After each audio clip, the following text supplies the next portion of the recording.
নমস্কার বন্ধুরা, আমি অধ্যাপক অয়ন ব্যানার্জি বলছি। আজকে আমরা যে বিষয়টা নিয়ে আলোচনা করতে চলেছি সেটা হচ্ছে মহারাষ্ট্র ইলেকশন এবং মহারাষ্ট্র ইলেকশানে বিজেপি জোটের যে ভিক্টরি সেটার শেয়ার মার্কেটে কি প্রভাব পড়তে চলেছে। তাতেই কি একেবারে বুল রান শুরু হয়ে গেল, নাকি এখনও সেই বুল রান শুরু হতে অনেক দেরি? যেরকম বেয়ার মার্কেট চলছে, যেরকম মার্কেটে কারেকশান চলছে, সেরকমই চলবে। তো এর সবকটা দিক নিয়ে আমরা আজকের এই ভিডিওতে আলোচনা করব। যারা এখনও আমার চ্যানেলটি সাবস্ক্রাইব করেননি তারা অবশ্যই আমার চ্যানেলটি সাবস্ক্রাইব করুন। বাংলা ভাষায় ফিনান্সিয়াল সমস্ত আপডেট, খবর, শেয়ার মার্কেট সম্পর্কে জানতে গেলে এই চ্যানেলটি আপনাদের ফলো করতেই হবে। আর ভিডিওটি যদি ভালো লাগে তাহলে অবশ্যই লাইক দিয়ে সঙ্গে থাকবেন। তো এই যে আজকে আপনারা সকলেই জানেন যে 23শে নভেম্বর শনিবার দিন ভারতবর্ষের মহারাষ্ট্র, ঝাড়খণ্ড এই দুটি রাজ্যের বিধানসভা নির্বাচনের ফলাফল এবং তার সঙ্গে বহু রাজ্যের বিভিন্ন বিধানসভা এবং লোকসভা সিটের উপনির্বাচনের ফলাফল বেরোনোর কথা ছিল।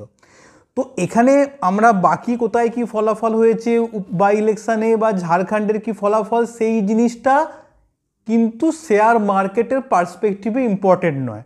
আমরা এখানে কোনো রাজনৈতিক আলোচনা করছি না, আমরা আলোচনা করছি সম্পূর্ণ ফিনান্সিয়াল, যে শেয়ার মার্কেটে কোনটার কি ইম্প্যাক্ট পড়তে চলেছে। সেখানে শুধুমাত্র মহারাষ্ট্র ইলেকশানের দিকেই ইন্ডিয়ান শেয়ার মার্কেটের যারা স্টেক হোল্ডার তাদের নজর ছিল। তো তার ফলাফল এবং তার প্রভাব সম্পর্কেই আমরা আলোচনা করব। দেখুন, শেয়ার মার্কেটের ক্ষেত্রে মহারাষ্ট্রের আলাদা গুরুত্বের কারণ কি? তার কারণ হচ্ছে, এক তো মহারাষ্ট্র ভারতের দ্বিতীয় জনবহুল রাজ্য উত্তরপ্রদেশের পরে। সেকেন্ড হচ্ছে মহারাষ্ট্রের জিডিপি, ভারতের জিডিপিতে হাইয়েস্ট কন্ট্রিবিউশন যদি স্টেট ওয়াইজ দেখেন সেটা হচ্ছে মহারাষ্ট্রের। ভারতবর্ষের বাণিজ্যিক রাজধানী মুম্বাই হচ্ছে মহারাষ্ট্রের রাজধানী। ভারতবর্ষে যত লোকের শেয়ার মার্কেটে ডিম্যাট অ্যাকাউন্ট রয়েছে তার মধ্যে সব থেকে বেশি যে রাজ্যের মানুষের শেয়ার মার্কেটে ডিম্যাট অ্যাকাউন্ট রয়েছে সেই রাজ্যটার নাম হচ্ছে মহারাষ্ট্র। মহারাষ্ট্রের বিধানসভা নির্বাচনের দিন শেয়ার মার্কেট বন্ধ ছিল, ছুটি ছিল শেয়ার মার্কেটে মহারাষ্ট্র বিধানসভা নির্বাচনের দিন। এবং ভারতের যেটা ওল্ডেস্ট স্টক এক্সচেঞ্জ সেই বিএসই বা বম্বে স্টক এক্সচেঞ্জ কিন্তু মহারাষ্ট্রের রাজধানী মুম্বাইতেই অবস্থিত। তো এই কারণে মহারাষ্ট্র নির্বাচনের ফলাফলের ইন্ডিয়ান শেয়ার মার্কেটে একটা বিশাল ভূমিকা থাকেই। দেখুন, হরিয়ানার দেখছিলেন ফলাফলেরও একটা গুরুত্ব ছিল। হরিয়ানাতেও অনেকে মনে করছিল হয়তো বিজেপি হেরে যাবে, কিন্তু জিতলো। এবং মহারাষ্ট্রের ক্ষেত্রেও অনেকেই মনে করছিল হয় শক্ত লড়াই হবে বা হয়তো বিজেপি জিততে পারে। কিন্তু বিজেপির এই যে ল্যান্ডস্লাইড ভিক্টরি হয়েছে বিজেপি, শিবসেনা এবং এনসিপি জোটের, সেটা কিন্তু কেউ এক্সপেক্ট করেনি। আচ্ছা, আমরা কিন্তু এখানে কোনো পলিটিক্যাল আলোচনা করছি না, এটা সম্পূর্ণ স্টক মার্কেটের পার্সপেক্টিভে একটা আলোচনা হচ্ছে। জানবেন, মার্কেট বিভিন্ন সময় কোনো কোনো পলিটিক্যাল পার্টিকে বা বিভিন্ন মুখকে মার্কেটের জন্য পজিটিভ বলে মনে করে। যেমন আমেরিকায় রিপাবলিকানরা জিতলে, ডোনাল্ড ট্রাম্প রাষ্ট্রপতি হলে মার্কেট মনে করে সেটা মার্কেটের পক্ষে ভালো। তো দেখেছিলেন ট্রাম্প জেতার পর ইউএস মার্কেটে র্যালি চলছে, আপনার হচ্ছে বিটকয়েন থেকে শুরু করে সমস্ত ক্রিপ্টোয় র্যালি চলছে। একই রকমভাবে ভারতবর্ষে যখন এবারে লোকসভা নির্বাচনে 4 জুন রেজাল্ট দেখে অনেকে মনে করেছিলেন হয়তো বিজেপি হেরে যাবে, তখন মার্কেট প্রায় ক্র্যাশ করে গেছিল। তো একই ব্যাপার বর্তমানে এই সময় যখন মার্কেট অলরেডি অনেকটা কারেকশানে রয়েছে তখন মার্কেট এ ব্যাপারে টেন্স ছিল। কিন্তু এক্সিট পোলের রেজাল্ট আসার পর মার্কেট একটা পজিটিভ ওয়েতে যেতে পারতো। কিন্তু কি হলো, এক্সিট পোলের রেজাল্ট আসার পরের দিনই আদানির নিউজ চলে এলো। আদানির ইউএসের কোর্ট যে আদানিকে একটা বড় ফাইন করছে ঘুষের ইত্যাদি অভিযোগে, সেই ব্যাপারে খবর চলে এলো। ফলে এক্সিট পোলের যখন পজিটিভ রেজাল্ট দিল বিজেপির পক্ষে তখনও তার ইম্প্যাক্টটা আমরা দেখতে পারিনি। কিন্তু সেদিনও বৃহস্পতিবার সেদিনও কিন্তু মার্কেট লক্ষ্য করবেন ডে লো থেকে গিয়ে অনেকটা ওপরের দিকে বন্ধ হয়েছিল, একটা মার্কেটের পজিটিভ দিককে বোঝায়। তারপরের দিন শুক্রবার কি হলো, মার্কেট কিন্তু জানবেন, মার্কেট সব জানে, আমি আপনি ভুল করতে পারি, মার্কেট কখনো ভুল করে না। মার্কেট কিন্তু 600-700 পয়েন্টের একটা র্যালি দিল শুক্রবার। কেন? কারণ মার্কেট এটাই মনে করছিল মহারাষ্ট্রে বিজেপি জিতবে। ঠিক একই দেখুন জিনিস এবার সোমবারও যেটা হতে পারে, মার্কেট খোলার পর 24শে নভেম্বর যে মার্কেট একটা বড় গ্যাপ আপের সঙ্গে খুলতে পারে। যারা কল অপশান হোল্ড করছেন তাদের ভালো রকম লাভ হওয়ার চান্স, কিন্তু যারা পুট অপশান হোল্ড করছেন, যারা মার্কেটে শর্ট রয়েছেন, তাদের কিন্তু অনেকটাই লস হওয়ার চান্স রয়েছে। মার্কেট মহারাষ্ট্র ইলেকশনের ফলে, রেজাল্টের ফলে কিছুদিন একটা র্যালি কিন্তু দিতে পারে। আগামী সপ্তাহে মার্কেট একটা র্যালি দিতে পারে, সেই ব্যাপারে প্রস্তুত থাকুন। কিন্তু এই র্যালি কি বুল রান হয়ে গেল? আবার কি আগের অল টাইম হাই যে 26,000 ছিল, সেই 26,000 পেরিয়ে নিফটি ছুটবে? আবার এই যে স্মল ক্যাপ মিড ক্যাপগুলো এতটা কারেকশান হয়েছে সেখান থেকে উঠে আসবে? সেই জিনিসটাই হচ্ছে আলোচনার বিষয়বস্তু। দেখুন, হয়তো মার্কেট যেটা বললাম কয়েকদিন ভালো র্যালি করতে পারে।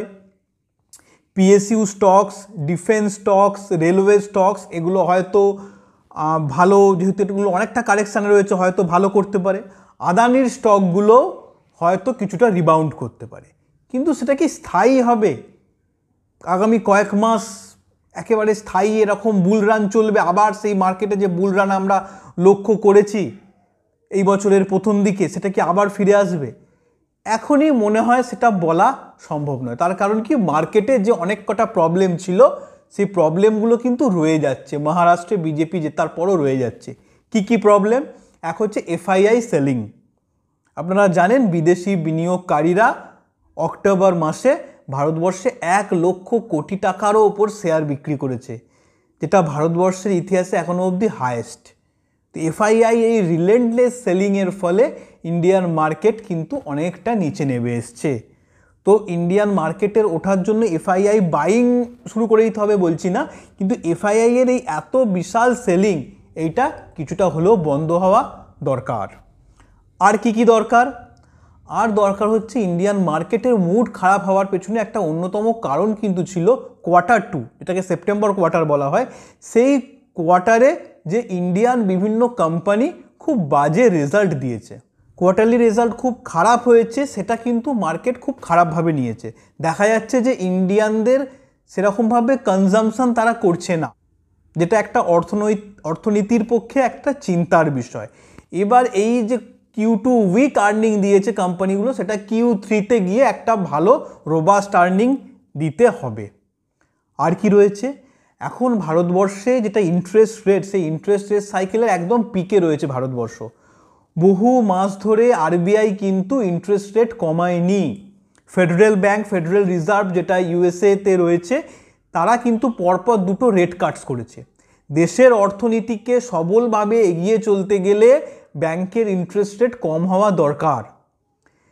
তো আরবিআই এখন আগামী দিনের তাদের যে অধিবেশনগুলো রয়েছে, মিটিংগুলো রয়েছে, সেখানে রেট কাট করবে কিনা সেটা দেখার।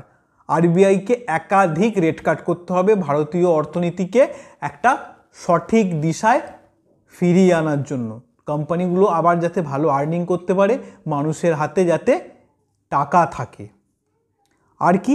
ইনফ্লেশন কম হওয়া দরকার। ইনফ্লেশন তুলনামূলকভাবে ভারতবর্ষে কোভিড এবং কোভিড পরবর্তী সময় পৃথিবীর বহু দেশের থেকে কম ছিল, কিন্তু লাস্ট এতে ইনফ্লেশন একটু বেশি এসছে। সেই ইনফ্লেশনটা কম হওয়া দরকার, তাহলেই মানুষের হাতে বেশি টাকা থাকবে, মানুষ তখনই বিভিন্ন জিনিস কিনতে খরচা করতে পারবে, তখনই কোম্পানিগুলোর রেভিনিউ এবং প্রফিটেবিলিটি বাড়বে, তখনই শেয়ার মার্কেট আবার দৌড়বে। এছাড়া মার্কেট ওয়েট করছে ডোনাল্ড ট্রাম্প ইউএস প্রেসিডেন্ট হিসেবে শপথ নেওয়ার পর তার কি ইকোনমিক পলিসি রাখেন সেটা দেখার জন্য। পৃথিবীর সবথেকে বড় ইকোনমি হওয়ার জন্য ইউএসের যিনি প্রেসিডেন্ট, তারা কি ইকোনমিক পলিসি হলো তার একটা গুরুত্ব গোটা পৃথিবীর শেয়ার মার্কেটে পড়ে, ভারতবর্ষও এর বাইরে নয়। তো ট্রাম্পের কি কি ইকোনমিক পলিসি হয় সেটা কিন্তু দেখার এখনও রয়েছে। এটা ছাড়াও যেটা দেখতে হবে সেটা হচ্ছে নেক্সট বাজেট। লাস্ট যে বাজেট হয়েছিল 2024 সালে ইলেকশানে জেতার পর, সেই বাজেট শেয়ার মার্কেটকে খুব একটা খুশি করতে পারেনি। তো মার্কেট এটা নিয়েও টেনশানে রয়েছে নেক্সট বাজেটে কি হবে। তো 2025-এর ফেব্রুয়ারির বাজেট কিন্তু খুব ইম্পর্টেন্ট হতে চলেছে।